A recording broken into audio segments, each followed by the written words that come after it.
10 నుంచి 15 దాకా ముగ్గు అయ్యాక ఇగో ఈ 500 రూపాయలు వేసుకొని మంచిగా రంగులు మంచి కొనుక్కొచ్చి నింపక్క అని ఇచ్చేసి ఎన్ని 500 ఇంటూ 100 ఇళ్ళకి ఎన్ని అవుతాయి 50,000 అవుతాయి. ఎలక్షన్ లో కూడా ఒక రాత్రి పోతే వీటికి కలిపితే ఒక రాత్రికి పోతే అవునా?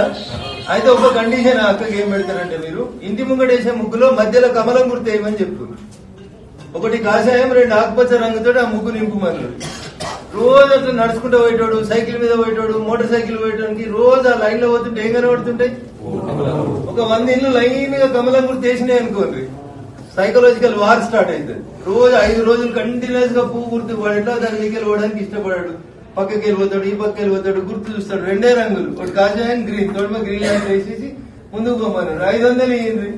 ఇంకా మీకు బాగా ప్రేమ ఉంది అనుకోరు, ఓటుకో 500, రంగులకు 500 అనుకుంటే 1000 ఇచ్చేసుకోరు ఇప్పుడే. అవునా?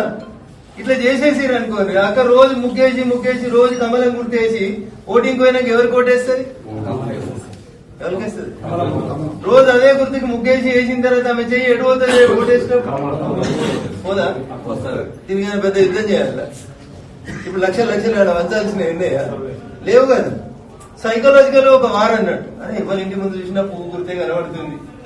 కానీ దానివల్ల ఏమైతుంది? మిగతా గుర్తులు నారాజు అవుతారు, ఎక్కడో డిసప్పాయింట్మెంట్ స్టార్ట్ అవుతుంది. మనం గెలిచినట్లేమో అనుకుంటాడు, ఇక పిచ్చి పిచ్చి పనులు చేస్తుంటాడు. మనిషికి బీపీ పెరిగిన తర్వాత ఏం జరుగుతుంది?